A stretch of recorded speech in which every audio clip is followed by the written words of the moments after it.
Welcome to Project Comedy, a podcast by and for military veterans doing stand-up comedy, turning military banter into quality stand-up comedy acts. We might be veterans, but our comedy aims to get everybody laughing.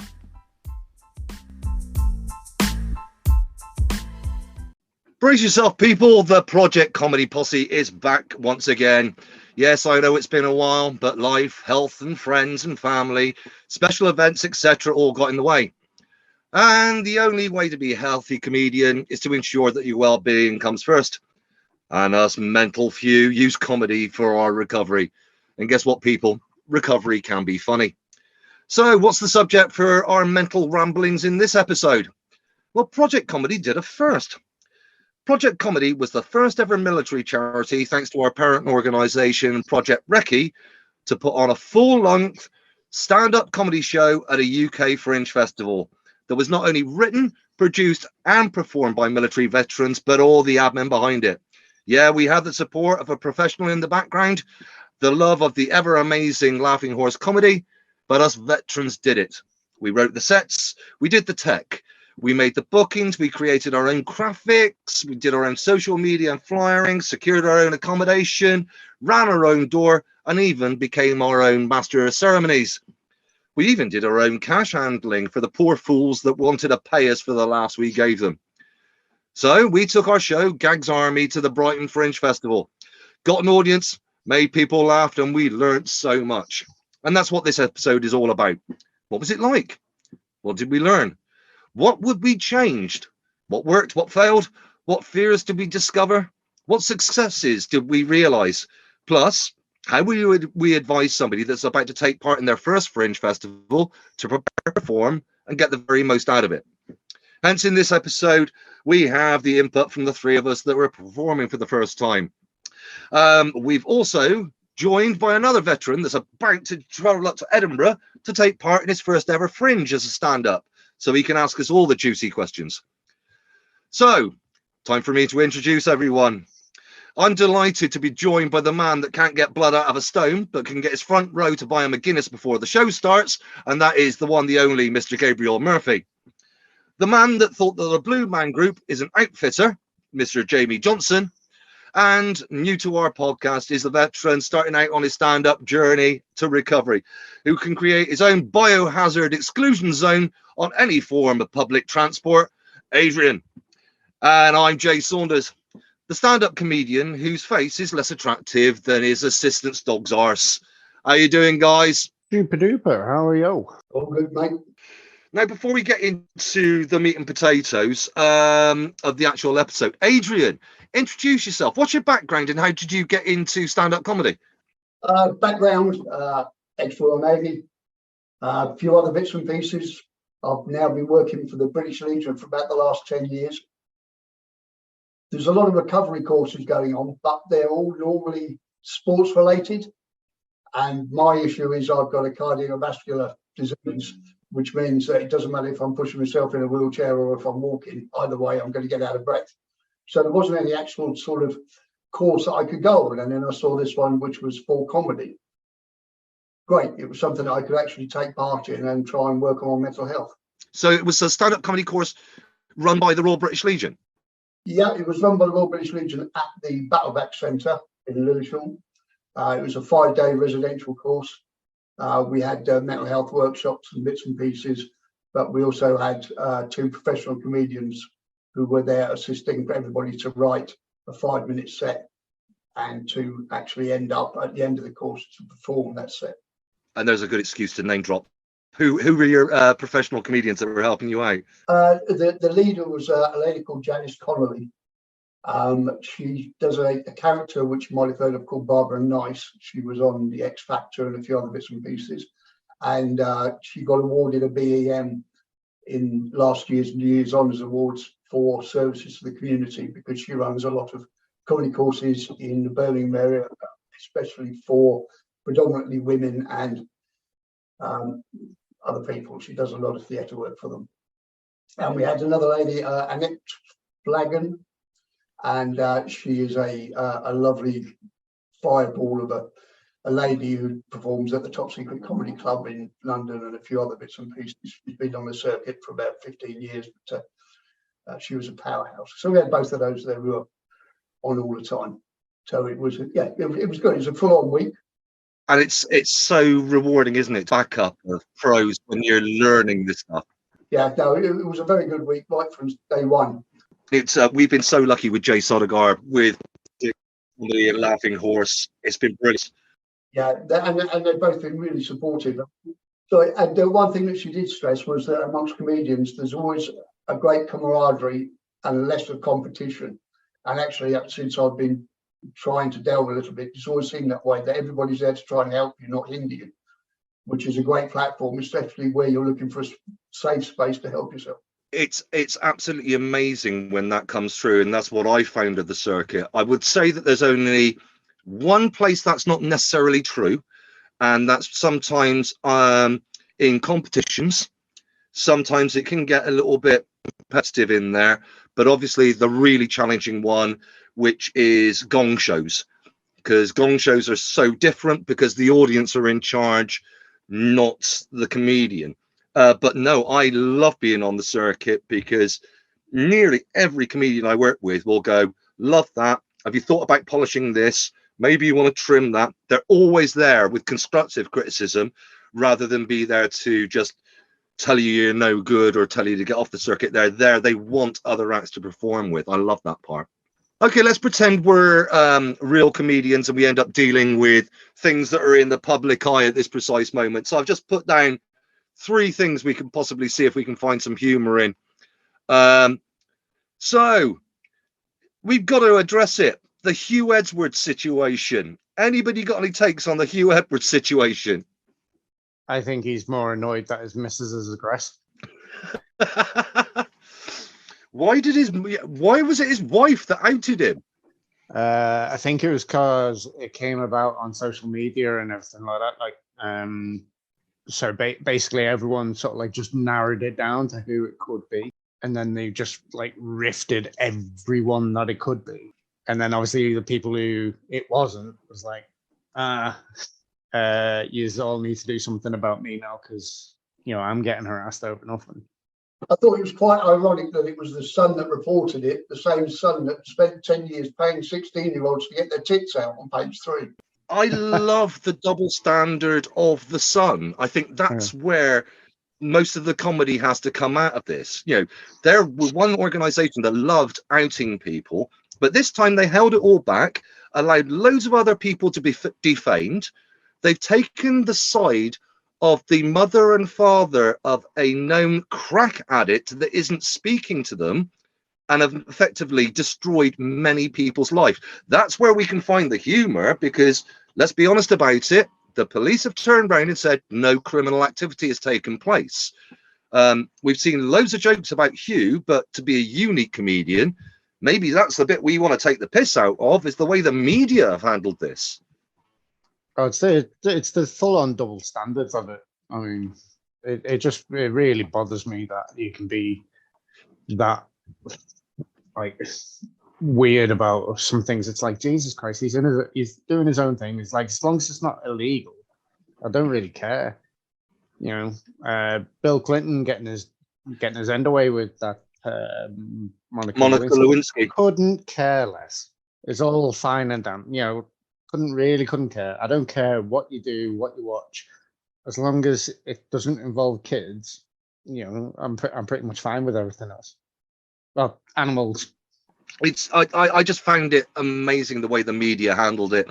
Yeah, and this is one of the things that I was saying to a couple of guys online, other comedians. It's sort of like, if we're going to try and take this stuff to the stage, because the greatest sin you can ever make is tell somebody else's joke, you've got to find a unique take to take into it. So obviously on the day it was announced, you know, the wife announced it was Hugh Edwards, you had all the Hugh puns. So I was saying to a guy performing that night, if you come out with a Hugh pun, somebody's automatically going to assume they've seen it off their phone. You've got to have a unique take. So what's it going to be?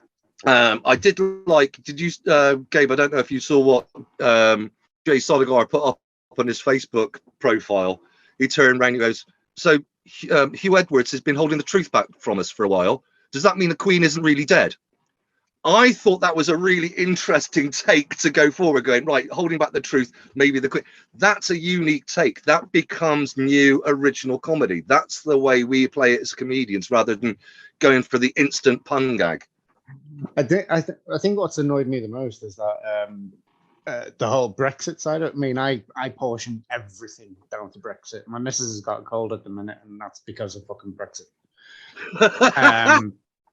But like I think they've like pushed this poor fella's private life into the forefront to cover up this whole CPTPP, the EU deal that we had when we were, in Europe. Only it's for like America and Australia, basically. That's what I can gather, and it's shit. That famous New Labour line, we need some bad news to hide other bad news. Let's run after one story so we drown out the other stories. Yeah, I honestly think that they've really pushed this. Like I said, they've pushed this poor fella's private life out into the forefront of it all, just to cover up the fact that we've got a worse EU deal with people further away than the EU. I think they call it throwing a dead cat on the table, don't they? That's pretty much it, isn't it? It is pretty much it. Talking about dead cats thrown on a table. Oh my God, right. This is one I've enjoyed because I'm a nerd. I'm going to guess you boys haven't played with it. Have you seen this battle between Twitter and this new app, Threads? I've heard about it. It is a joy. It's an absolute joy. So I've ended up putting myself on Threads. It seems to be a safer place to be, the Twitter. So, for example, if you put a post up and they think it's got bad language in it or it's going to end up insulting people, you get an edit link come up saying, you need to edit this so you maintain our community standards. So it's a bit safer. But I've got to say, it does feel like a version of Twitter that you would be purchasing out of the Aldi special aisle. It is like Twitter, but with all the good bits removed. But what I love about it so much is this willy waving between Elon Musk and Zuckerberg, saying that they're going to go cage fighting or have literally a willy measuring competition over the two apps. Why do two billionaires end up making something like this such a joke? Got nothing better to do. Yeah, and you've got that much money, why not? But just in case anybody wants to follow me on Threads, you can find me at Comic J Saunders. That's comic, the word comic, with just the letter J, Saunders. I'll do anything for followers. I'll do anything for followers. If you see me on TikTok, I'll do anything for followers. I've heard that Threads is quite an empty place. Some would say bare. Oh, mate, you went there. You freaking went there. Oh, my God, the first Threads pun of the podcast. Oh, mate. Go on then. Let's talk about our Fringe show. Gabe, take us through what Gags Army was. So it was set up by us, and it was the first the first type of its kind to be done completely by veterans and stuff. So we had a great time doing it, and it was kind of a leap to sort of see how we could continue to go forward with it all as a way of plugging ourselves and the podcast and everything else, and as a way of sort of seeing how if we could get more people involved and also spread the word about like the whole veterans doing stand-up as a way of recovery and putting the whole recovery effort out there as well, because I think it doesn't get said as much. Because it was effectively our first toes into the professional circuit, wasn't it? I mean, it was one that stunned us on that first night when we actually started taking money, when people were using the card reader and putting money in the bucket, and suddenly went, hang on a second, we're getting paid to do stand-up. This is a paying gig. We are professional comedians now, because people are literally we're not performing in the corner of a pub. We're not in the back room of a pub or something like that doing stand-up. Literally, people were going, "That was good. Here's money for you." Here's some cash. Yeah.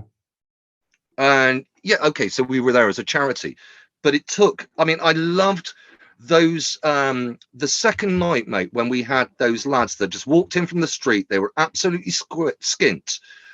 They ended up pooling between Yeah. each other to buy their pints, and at the end of the night they went, "Stand by," and went through their pockets to give us every last bit of change they had because they enjoyed the gig that much.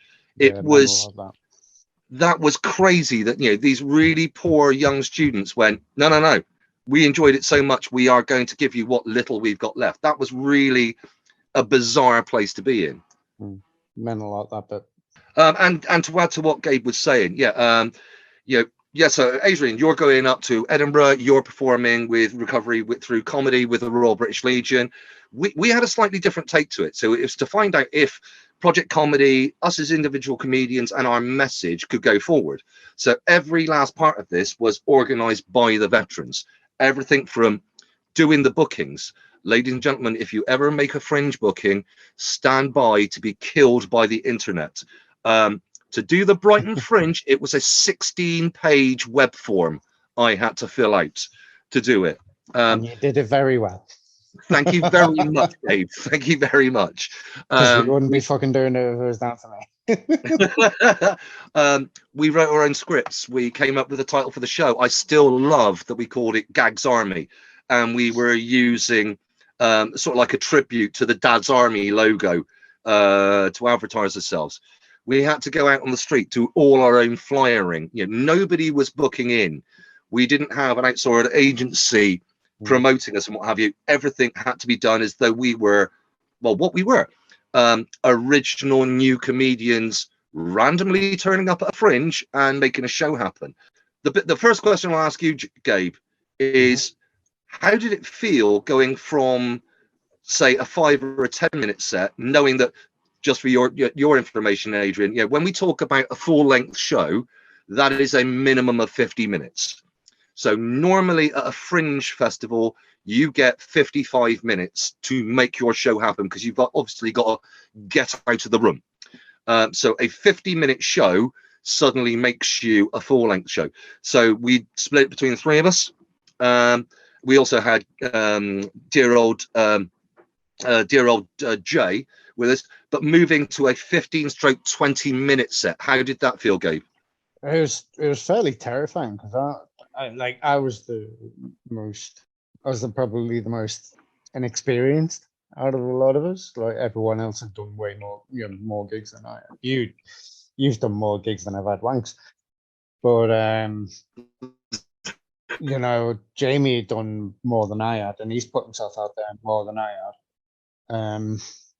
It was borderline terrifying, you know, that first bit, and it was good terrifying in a way because I've not had that feeling for a long time, you know, like going back to my sort of like my first boxing match or my first time of like doing a competition when I was in the army where it was like a run or whatever, you know, getting that good bit of fear sort of thing going again. It was really quite intoxicating.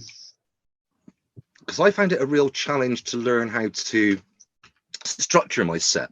When you're doing a 5-minute set, you literally come on the stage, go for your first laugh, you survive for 5 minutes, you just make them laugh a bit, you leave the stage. But when you've got 15 or 20 minutes, you've got to be able to ride those highs and lows, keep the audience engaged with you. So you end up, I couldn't believe the number of times I changed the order of my set so I could actually keep the laughter flowing through the set. So I knew gags that would absolutely land and get belly laughs and what have you. But rather than put them all in one section, you bring them out to different points so you can actually get the audience to come with you. Yeah, it was different for me because it was the first time I'd sort of like structured my my, you know, it kind of flowed a bit better. As opposed to I'd have like one joke and it would kind of like it wouldn't really fully flow into the other joke, you know. Whereas this one, it was kind of more like I was telling like a bit of a story, like I was reading a passage from the Holy Bible.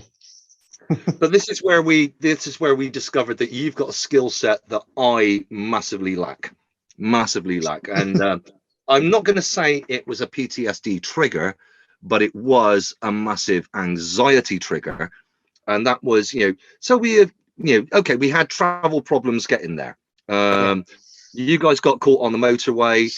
I forgot there was a rail strike, so I ended up catching a bus from Gosport to Brighton. I ended up doing the sums. I ended up doing the sums. My bus journey on the 700 from Portsmouth to Brighton was 632 stops on a standard bus to even just make it to the accommodation. So we didn't get to see anything the night before. But then comes our first performance. We've got no advance ticket sales. We've now got to go out and go flyering. And flyering, my God, you've got a natural talent for it. You've got no shame. You're willing to stick a flyer in somebody's hand. Me, I'm just shitting myself there going, everybody hates me. Nobody loves me. Nobody wants to come and see me be funny. Oh, I've got that in my head as well, but it's the fact of, when you've been naked in public, there's nothing really to worry there. I would like to point out that Gabe was not naked on the stage or around the streets of Brighton.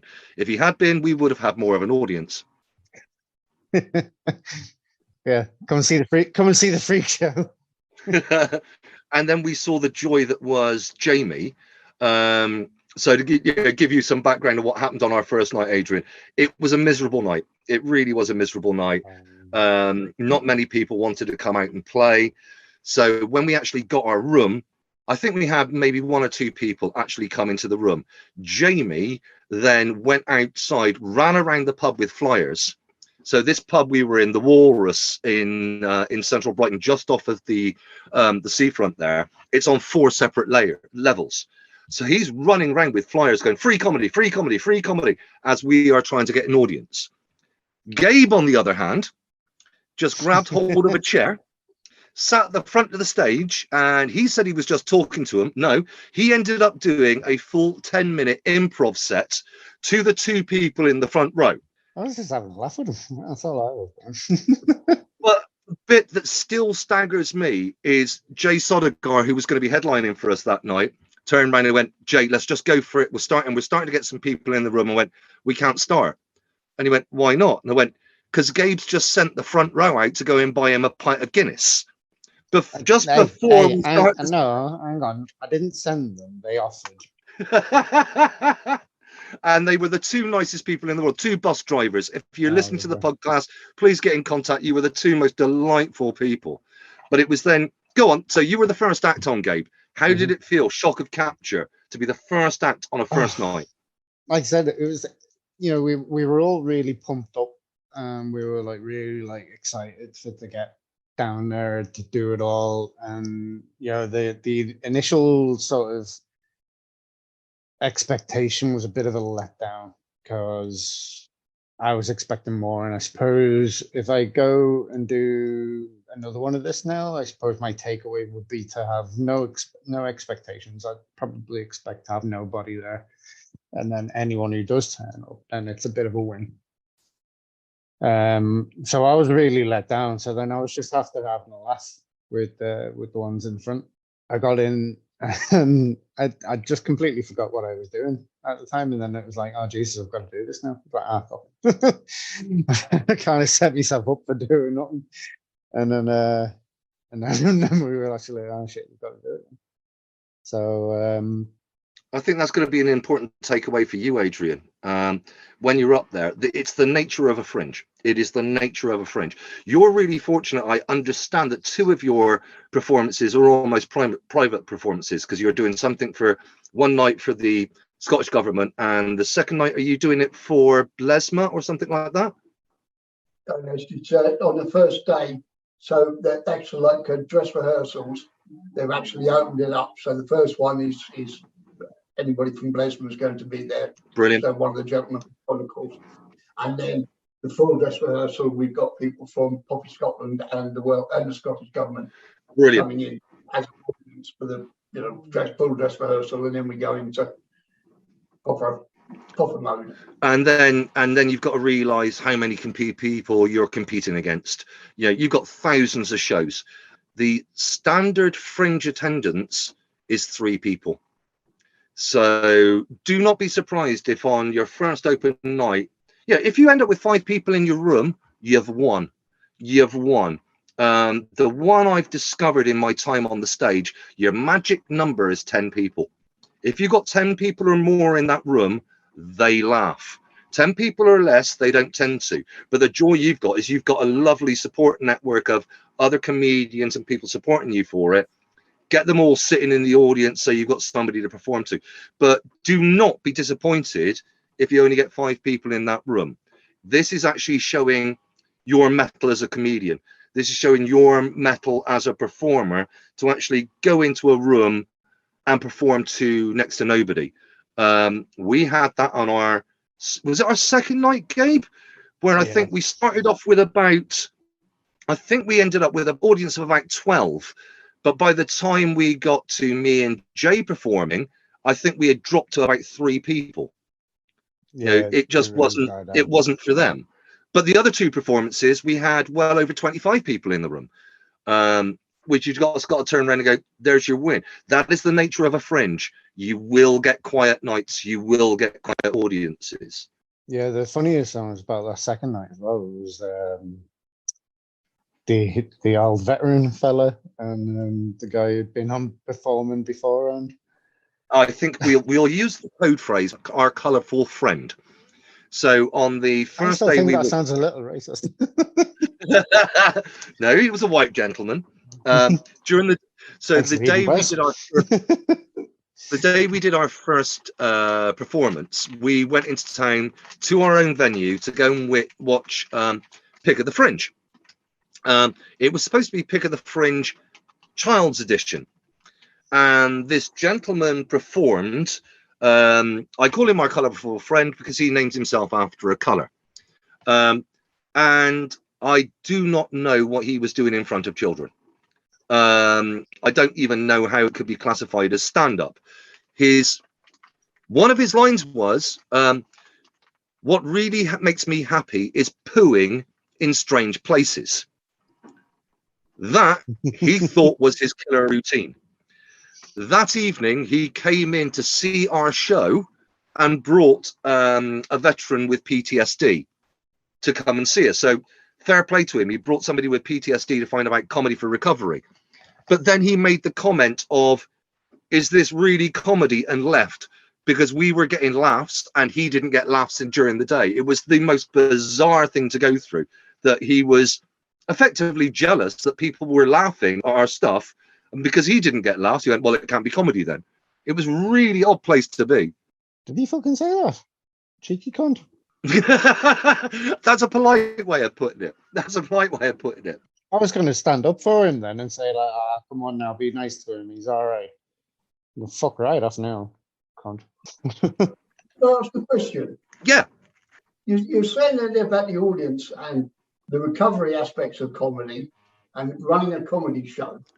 So how do you match the 2 sides? The one side where actually you're trying to use comedy as a vehicle and explain to people how it benefits.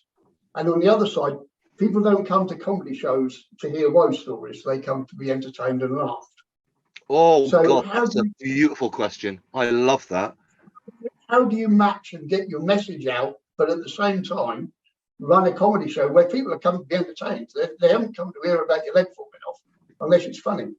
And that's the key in it. I think it's sort of like there's a part of my set where I turn around and go, who wants to talk about PTSD, because it's scary, it's terrifying, it makes people scared, but we can end up using a vehicle like comedy, because it's a perfect art form where we can end up going to the dark place to end up getting laughter. And I went, and here's my random example for you. And I pick a young lady in the front row going, have you heard my domestic abuse joke? That's right. No, you fucking haven't.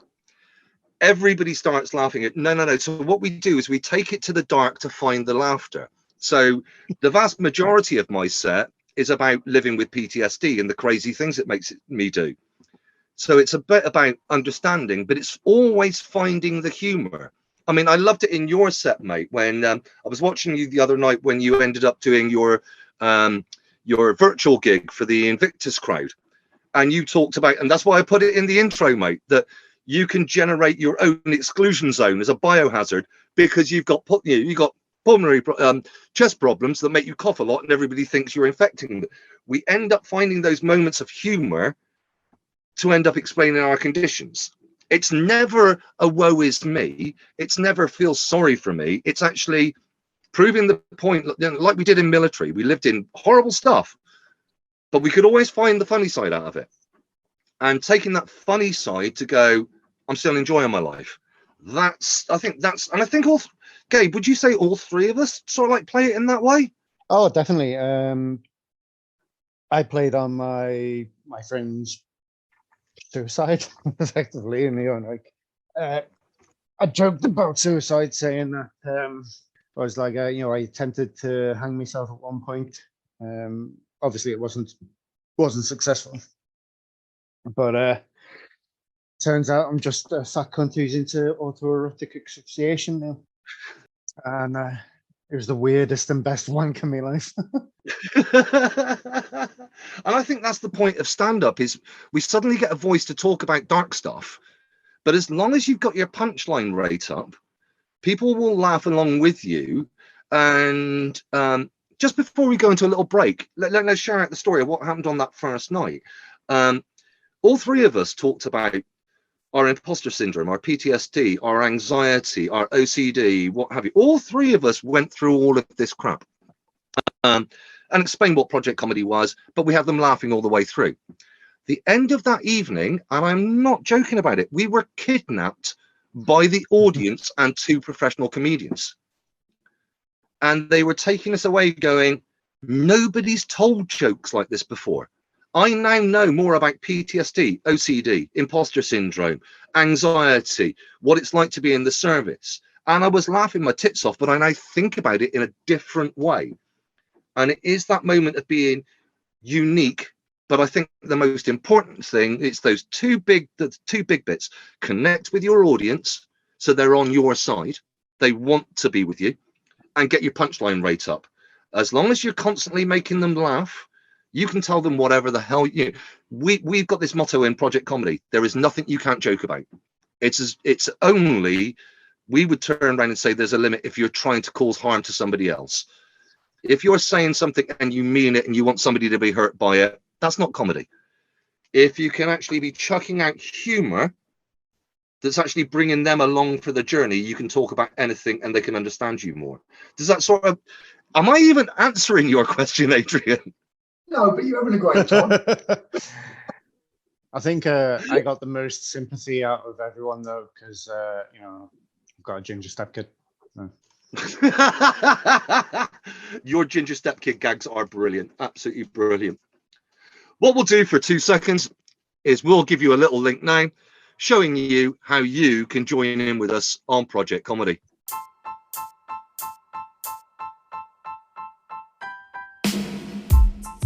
Would you like to join Project Comedy? The reality is, it couldn't be much simpler. All you have to do is get on the internet and find your way over to the Project Recce website. That's Project, the word Project Recce, as in RECCE.org. O-R-G. Have a look in the upper right hand corner, click on the menu and click on Project Comedy. Scroll down there a bit and you'll find a link that says apply now. That will send an email to one of our ambassadors. If you're even more bored, scroll down a little further and you'll actually see a couple of our ambassadors making tits of themselves on the stand-up comedy stage. Nonetheless, just click on the link, get in contact, and you can be as funny as you want to be. So go on then, we haven't heard a lot from you, Jamie. I mean, what was it like for you going from that first ever Fringe gig where you move in from doing 5-minute, 10-minute sets to doing a proper 15, 20-minute set? And how did it feel for the subsequent performances? First night I was very nervous. It was definitely pushing the envelope for me. But I got to what I thought was the end of me 5, and looking back, it was more like halfway through the set. The time seemed to, once I started off, once I got my initial intro off and delivered, the time just seemed to spin away from me. I tended to zone out a little bit on the audience the first night.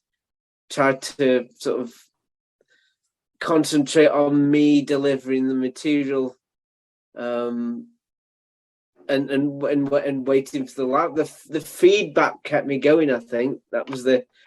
Oh God, that's an important one to talk about, is the tech side of life, because of course, normally when you go to a stand-up gig, you've got a master of ceremonies, they've set up the tech, you just use what they've given. We had to set it up, and your microphone on that first night, Jesus. It was like the classic line from Wayne's World when they went to order the burger, and it kept going off like that, didn't it? So yeah. You sounded like my Wi-Fi. You sounded like my Wi-Fi, but live. I mean, I was actually stood next to Jay Sodegar, and he went, "We can hear you better on your boat via Wi-Fi than we can hear Jamie on the stage in front of us." It probably sounded normal to you though, shipmate. But how did it feel subsequent nights, though? I mean, after that first shock of capture, did you think you needed that night of nerves that enabled you to enhance thereafter? Definitely, because after that first night, got a lot of learning points from it, didn't we? We also made a lot of new friends. It's the first time I've ever been taken out and had a pint bought for me at the end of the game. As we said, being kidnapped by our audience, our front row kidnapped us, and we ended up with the professional comedians kidnapping us as well that night. You're not going home, you're staying, we want to talk. That was such a powerful moment that even on a night when we didn't think we performed that well, the audience reception was so good. They went, no, you're coming down the pub with us. We are buying you drinks. We want to keep talking to you. That was amazing. Yeah, it definitely made all the nerves and the anxiety beforehand, sort of walking to the gig.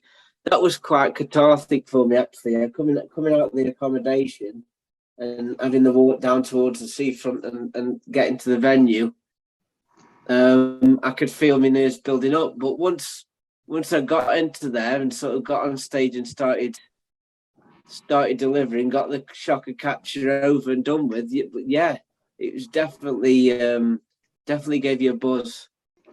And that's a tip I would give everybody, any veteran or any comedian. Don't live on your own at a Fringe. Live with other comedians, because it was sort of like we were able to support each other. The only way other comedians can do it is like, we came back and we went, okay, I think it was me that turned around to you, Jamie, and going, there's nothing wrong with having a set list. We're doing this for our recovery, so let's have a set list. What is wrong with, and I ended up changing from the second night what our intro to the show was, pointing out, we've all got mental health conditions and what have you, so bear with us if we refer to a piece of paper back. But that safety blanket of having your set list there, I don't think we used it anywhere near as much as we thought we did, but my God, did that ease the nerves from night 2. Yeah, it was sort of little technicalities that we learned from watching the vids back. Things like positioning of the set list. I noticed that I'd put mine off to the side. So for the second night, I put it front and center on a stool. So all I had to do is, if I was up at the mic, it forced me to sort of use the stage a little bit more as well. Came up towards the edge of the stage. You had a quick look down, see where I am in the set. I'm there, bang, okay, off I go, I know where I am. And then I sort of walked back into the You'll have to help me with the technical terms of the stage. Sort of You ended up moving upstage so you could walk Yes. downstage and present to the audience. Yeah, sort of moving towards the back of the stage, yeah, and then coming back out when I was ready to drop the punchlines, and that worked really well. Can I point in? Can I add something here that is really nerdy but might be useful for other people listening to the podcast, where the term upstage and downstage come from and what it actually means. It's a real nerdy point, but it might be interest to people. In Go the on then, old days of, Shakespeare. and it is from the Shakespearean days.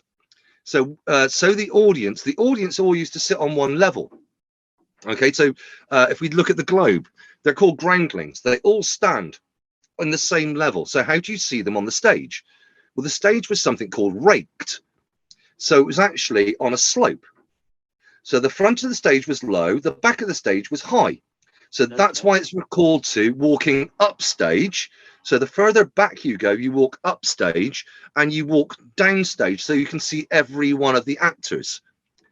So when you walk back on your stage, it's still referred to as you walk upstage and downstage.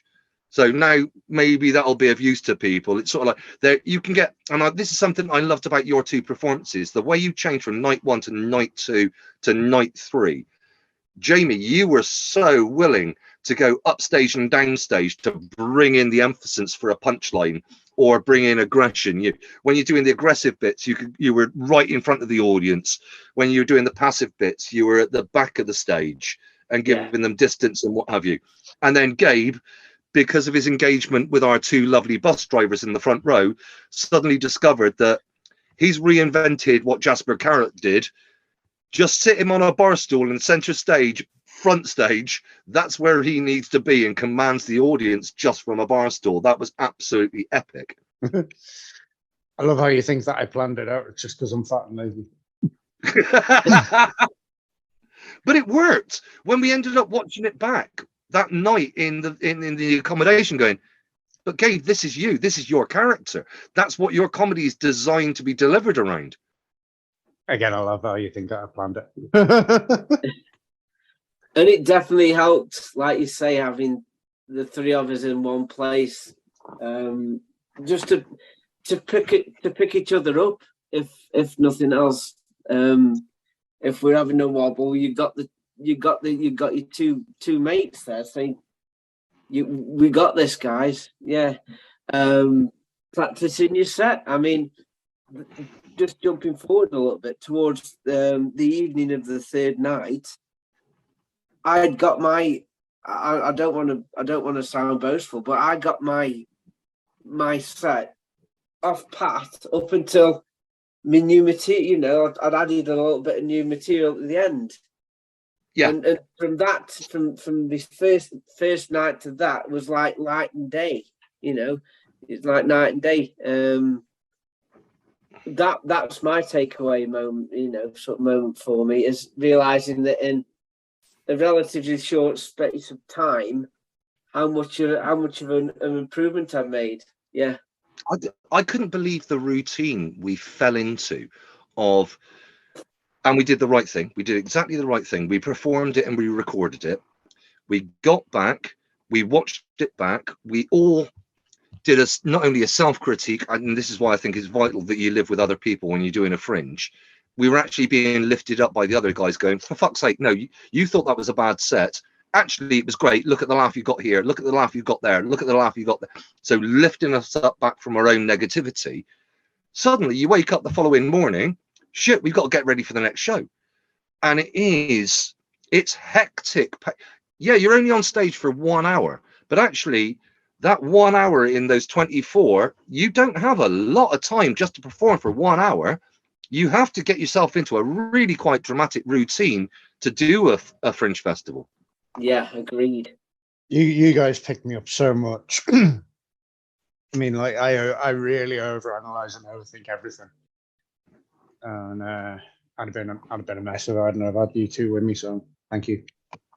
Hey, mate. No, I mean, I spent last evening watching all 3 recordings, and I was absolutely certain on that first night I was dog shit. I really, really thought I was dog shit. And that's the way I felt about it until I was actually watching it back last night going, actually, of the 3 performances, that was probably my tight. I dropped a couple of gags, but it was probably my tightest performance. I know our best night, audience reception wise, was our last night. Okay, we didn't get kidnapped on the last night, but as a rounded performance and the way the audience felt about us, our third night was our best. But I really thought I was absolutely crap on that first one. You guys picked me up. I was able to pick you up, and I was able to adapt what I did night 2. Yeah. And I want to see if you boys felt the same way as I did about this. We've spoken about the mics and running your own tech and what have you. Jamie, thank Christ you had the courage to jump around and start messing around with boards and things like that, because I was having a wibble moment. But the bit that really shocked me was the lights in a Fringe venue, that you can't see the fucking audience. That was really, really odd.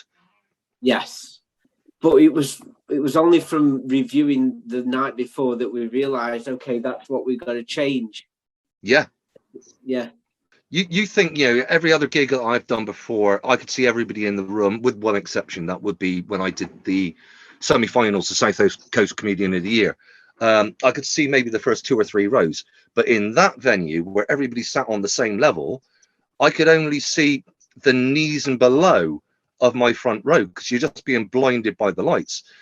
But actually it aided my performance because I could crouch down to see the audience, and it gave me some new physicality I could bring into it. I was terrified as well because that was the first time I'd ever been on a microphone. Of course, yeah, because you've never actually, all the gigs you've done have just been acoustic, haven't they? Mm-hmm.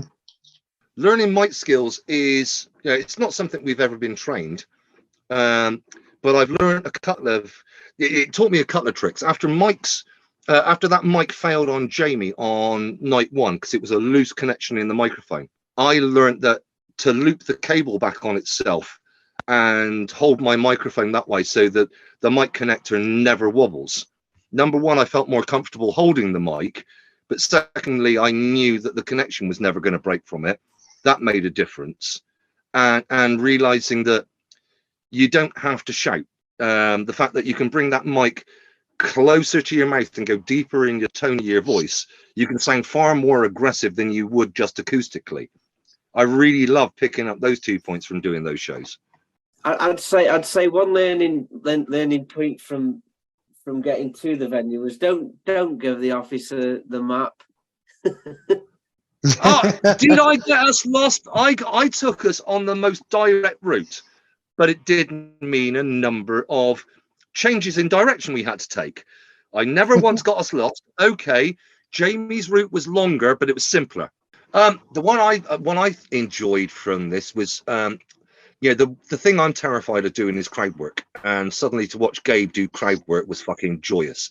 That first night, the improv, I loved it, but I was able to experiment a bit more, and I'm going to call it a heckle, but actually forcing a heckle to end up working for you can get feedback from the audience that ends up looking like a heckle that you can use for yourself. So, like, I've got that line with Hawk going, you all want to pet him. I know he's better looking than me. Am I wrong? And every night, a woman in the front row would go, yes. And I was able to jump into the audience. Looks like it's an unintentional heckle, but it was something I made happen to enhance the audience. I think I've lost a bit of a fear of engaging with the audience. Did you guys feel the same sort of thing? Yeah, what was that heckle that I got? I didn't think I'd be able to give anything back. But as soon as she said it, I jumped back with something else, and it was. Oh God!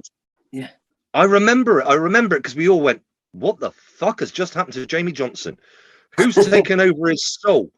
Because you just leapt straight. I think that was the second night. yes. I looked at Jay, and we'll have to talk about Jay in a second. I looked at Jay Sodegar, and he just went, "Where did that come from?" Was it something to do with hemorrhoids? That was it. Yeah, someone was saying this because of the age. Like we're just talking about hemorrhoids because I'd said a hemorrhoid joke and then you said a hemorrhoid joke. They like to pile it on or something like that. I said, didn't I? And it just boom. Oh, Whatever, that was it. whatever. Somebody turned around and went, "You're the second act to talk about hemorrhoids." Yes. And it just stopped you for a second, and you turned back with, "Yeah, because we like to pile it on." Bang! Came from nowhere.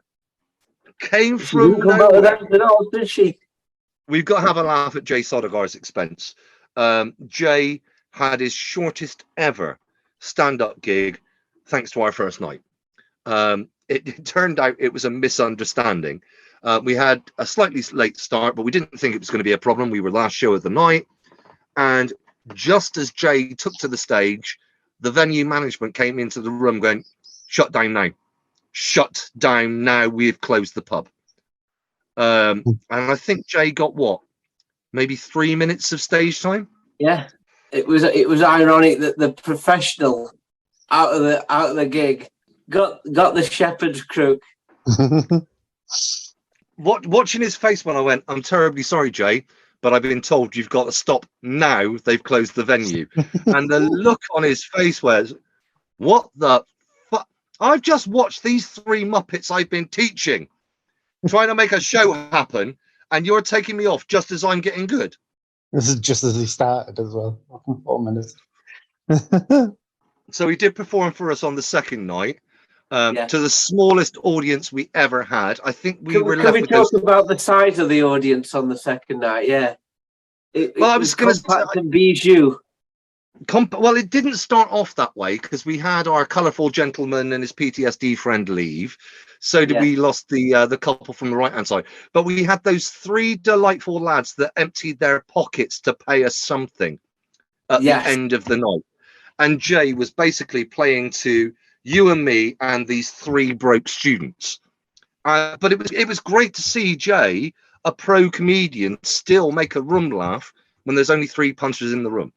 Yeah. And then, of course, the third night, Jay brought out his gold card, his brand new training tool, which is, "I'm not fucking coming, boys. Make the show happen on your own." I am taking the piss. You know, he got stopped because of train strikes, but we're now calling it his new advanced course training. You think you've got a headliner, and you've now got to fill the bloody show yourself. So he didn't manage to make it to the final night. I didn't realize that gig was going to feel so much more challenging, knowing that we didn't have our emotional support comedian. Both Gabe and I have assistance dogs, but we were working with an emotional support comedian on the other two nights. On the final night, that's it. I'm buying Jay a jacket and a lead now. Emotional support comedian is his new title. Does that mean we're competitive? And I've got to share that gag he did on his two performances. When I'm walking up here now, I've got to point out I'm a civilian, not saying that there's anything wrong with military service. I didn't want you to think that these three lads went to a rat, kidnapped me, and was now forcing me to stand up comedy for them. That was such a beautiful gag. He had me in stitches. Take the pee out of the fact that there was, especially on the second night, the small amount of punters where he said, "I do love doing these big gigs." Although you pair had your assistance dogs, I had my blue suit. Now that, mate, was brilliant. The way you performed in the blue suit compared to going out in, let's call them civvies. That was such a different edge to your performance style. You got confidence from the blue suit. The Blue Man Group took over stand-up comedy that night. There's with JB and our assistants, tutor and comedian and stuff like that. Does that mean that we have to paint his tongue blue?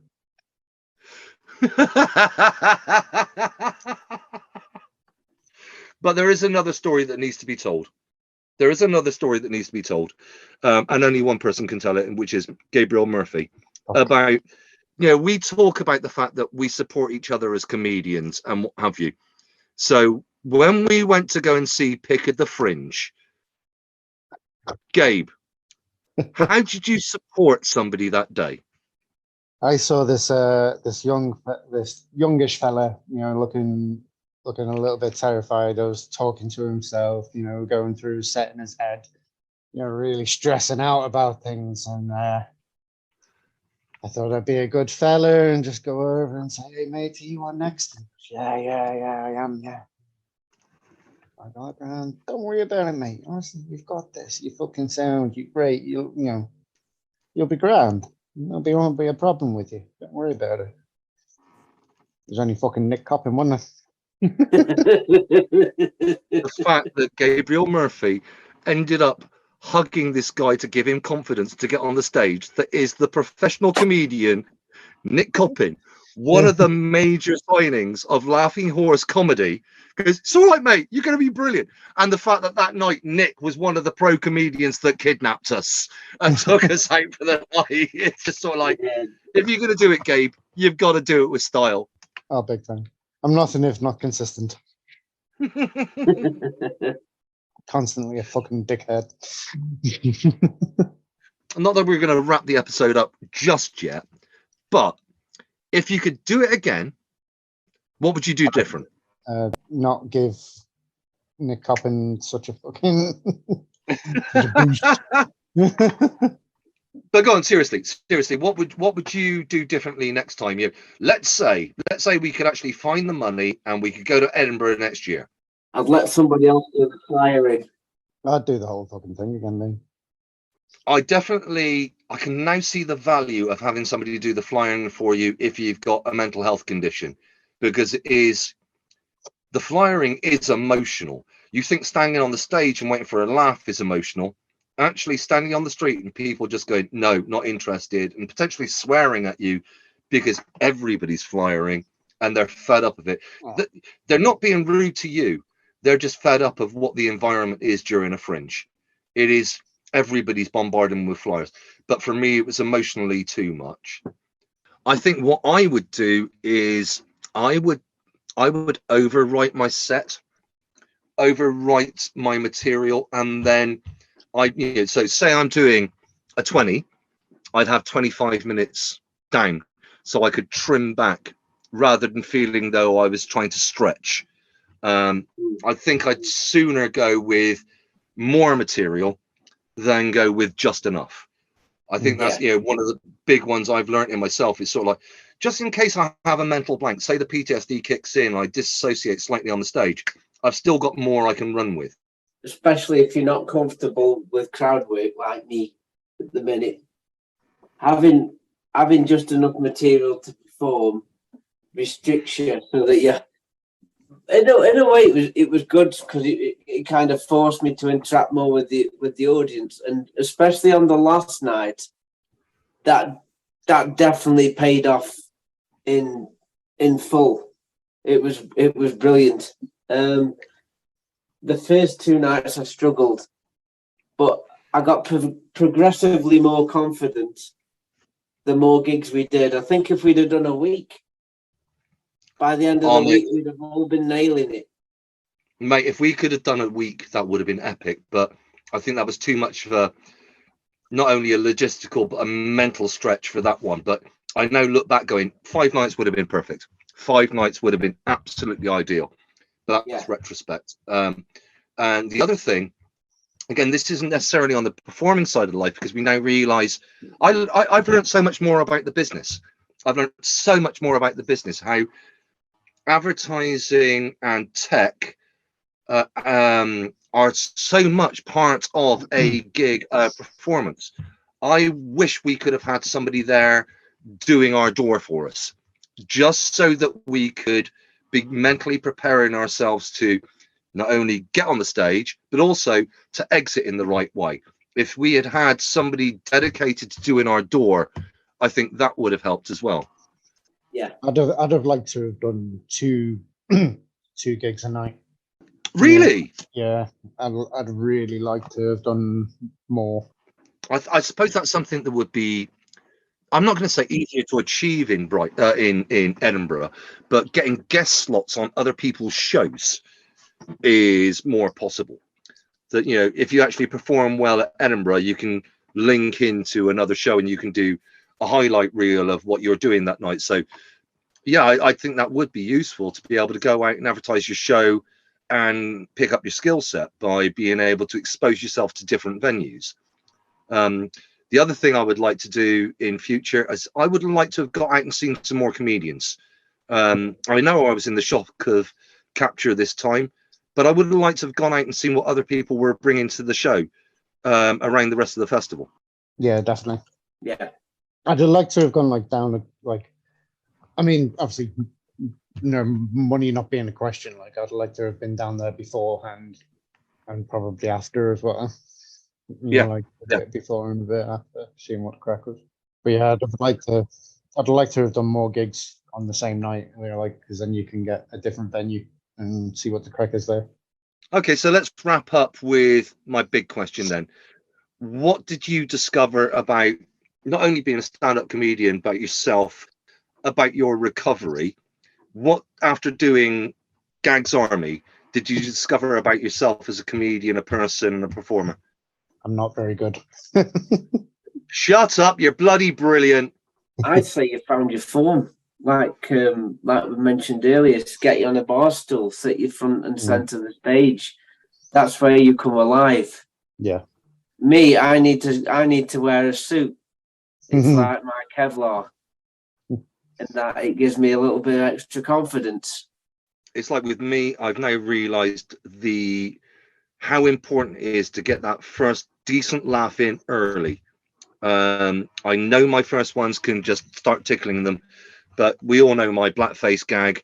Soon as that blackface gag comes in, it's suddenly bang. That's not only for my performance, that's actually for my mental health as well. Bang, I've got an audience with me now. It is that thing of exactly what Jay taught us at the very beginning of all of our training in stand-up comedy: connection, performance, material. Getting that connection point early makes the big difference. Big time. When you look back at your sets, do you now see yourself as a proper performer? Yeah, absolutely. I class myself as a semi-professional comedian. Well, that's only because you go on the stage with a semi. No, it's only because I'm semi-professional. It's because I'm not very professional. And then the very, very loaded question: if we could make Edinburgh happen next summer, would you be up for it? Yeah. As a guest performer, yeah. So you're not saying you want to do a full 1 hour show, mate? No, that's still a bit beyond the realms for me yet. But definitely, I could do another 20 minutes. I don't feel like that's unachievable. I could definitely do that. But a full hour, no, not yet. And that's something we learned from doing not only everything we've done with Jay Sodergar and Laughing Horse, but actually the experience of feedback we got from pro comedians, comedians, and audiences from doing this festival. We've got veterans doing stand-up comedian have a unique selling point that would bring professionals and the industry to come and look at us. And that is the fact that we are veterans doing stand-up. As Jay has taught us, traditionally in the industry, they will not come and look at a show that's a multi-header. They want to see somebody do 1 hour of comedy. But actually, us comedians, because we are so unique, we have a completely different USP. The industry will come and see us because they want to see that blend of seeing veterans perform. We've got something special that will enable us to enter this industry. Maybe it'll take us slightly longer because we're doing it as multi-headers, but actually, that brotherhood on the stage is something that will make the industry and pros make notice of us. I think as veterans, we're always sort of like, we're downplaying ourselves more as, we downplay who we are and what we are. And because nobody wants to be a Walter, do they? Until we realise what we've done. It gives us something good to look back on. Yeah. And I think it's in that hindsight and that retrospective view that that you can think of so many more things. There's tons more for us to do, even though you might not feel worth it, or you feel like you've done your time or whatever, the only hindrances we've got are ourselves, really. So I'll jump back in with what I was going to say. And I'm finding it exciting that we're finding other opportunities for veterans to get into stand-up. I mean, I'm delighted we had Adrian with us earlier. The fact that the RBL have got their project, they're going up to Edinburgh and taking another group of stand-up comedians that are veterans, doing it for their recovery up there. To any veteran out there, to anybody out there with a mental health issue or any other form of recovery, this is an art form you can get involved with, and it will do good for you. If us Muppets can go out and learn these lessons, then you can learn from what we've learned, get out there and do it yourself, because it is possible. We've just proven it is possible. And if you're going to do it, don't do it alone. Take a couple of your mates with you. I think Totally for us, agreed, mate. definitely strengthen numbers, won't it? Yeah. oh, definitely. You need brotherhood. You need brotherhood to make it happen, or sisterhood, or whatever it is. Oh, brothers that used to be sisterhood. Well, I'll tell you about that in the next podcast record. Well, you've done it. I'm thinking. I've got to keep my options open, mate. Got to keep my options open. You see, I wouldn't want to take a pay cut. So on that note, I think it's time for us to wrap up. Hopefully you've taken something away from this and realized, do you know what? Just doing stand-up is one thing, going to a festival is another thing. It does require more effort, it takes more planning, and there are skills that you end up needing to take to that party that you wouldn't have thought about just being on the open mic circuit. So all it leaves to me is to turn around and thank everybody else that's taken part in the podcast. So, Gabe, thank you so much. Pleasure. And of course, Jamie, always delight to see you. Likewise. Thanks very much for Adrian being here. I've been Jay Saunders. This has been the Project Comedy Podcast. And as always, until next time. If you want to see what we're actually like on stage, please have a look at our YouTube channel. Search for Project Comedy, Veterans Doing Stand-Up, and look for our black and white logo that's exactly the same as the one we use for this podcast. You can also now follow us on Twitter. We can be found at Proj Comedy. That's at PROJ Comedy. And me, Jay Saunders, I can be found on Facebook, Instagram and Twitter if you look for Comic Jay Saunders. That's all one word with the letter J in the middle. Comic Jay Saunders. Thanks again to everyone that's taken part in this episode. Until next time. Thanks for listening to the Project Comedy Podcast. Please support our veterans as they continue their comedy journeys.